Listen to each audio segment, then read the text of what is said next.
Voilà la filière bio avec Vincent Guillemin. Bonjour. Vous êtes Bonjour. coprésident, c'est bien, vous passez la présidence du groupement des agriculteurs du Jura, qui représente quand même une part importante. Il y a 250 agriculteurs bio dans le Jura, et vous êtes?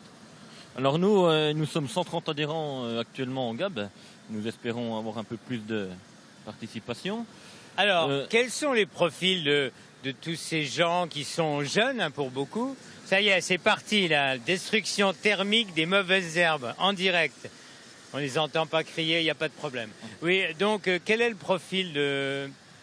Donc le profil des personnes adhérentes au GAB est très varié. Donc on a une majorité d'éleveurs. On a ensuite donc les éleveurs laitiers, bien sûr, avec la filière comté qui est très présente. On a également des éleveurs de vaches allaitantes, donc tout ce qui est pour la viande. On a également une partie importante de producteurs de vin, donc les vignerons.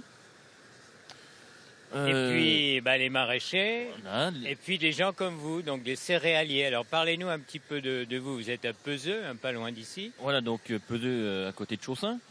Donc moi j'ai une exploitation d'environ 90 hectares où je mène tout en grande culture, donc c'est-à-dire en céréales, donc où je fais du blé, du maïs, du soja, de l'orge, de la luzerne.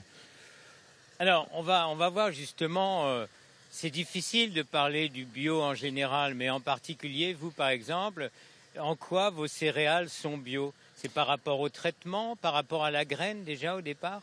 Alors le bio, c'est vrai que c'est tout un système de production. Oui. Donc ça commence déjà par le travail de la terre.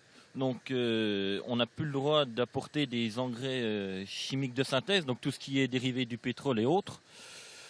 Ensuite, effectivement, la graine doit être bio pour que le produit soit bio.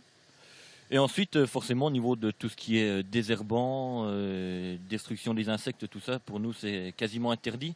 La méthode chimique, on pense avec des outils mécaniques comme Jean-Baptiste le fait là, à son échelle pour le maraîchage avec le gaz. Et donc, bio, c'est comme on voit aussi avec tout un matériel moderne et actuel. Mais je reviens toujours à cette question. Hier, là, je vous ai appelé, vous étiez tous réunis. Pour vous, cette émission, c'est important aussi. Qu'est-ce que vous avez à dire, justement? Il y a une certaine ferveur, il y a quelque chose que vous portez. Le bio, c'est quoi dans vos vies? Alors, nous, le bio, effectivement, c'est un mode de vie, hein, bien sûr. On développe d'abord au sein de nos fermes et de nos familles, généralement, l'autonomie. Donc, on cherche à être autonome le plus possible, à éviter de rapporter de l'extérieur. Donc, comment?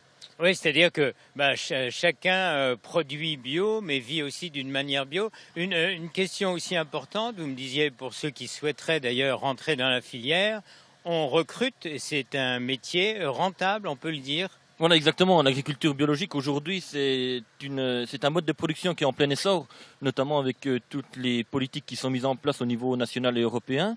Mais aujourd'hui, à l'échelle du Jura, on peut s'installer et vivre de ce métier, donc que ce soit en maraîchage, où on a notamment une forte demande des différentes cuisines municipales qui s'orientent vers ce mode de production pour alimenter leurs consommateurs. Mais on a également les viticulteurs qui ont une forte demande au niveau de tout ce qui est vin bio, et aussi tout ce qui est allaitant, donc c'est-à-dire la viande, où on recherche là notamment aussi des producteurs de volailles, porcs. Très bien. Alors, jeune ou moins jeune, eh bien, il y a de la place pour tout le monde dans le biologique, l'agriculture biologique. Merci beaucoup et à tout à l'heure.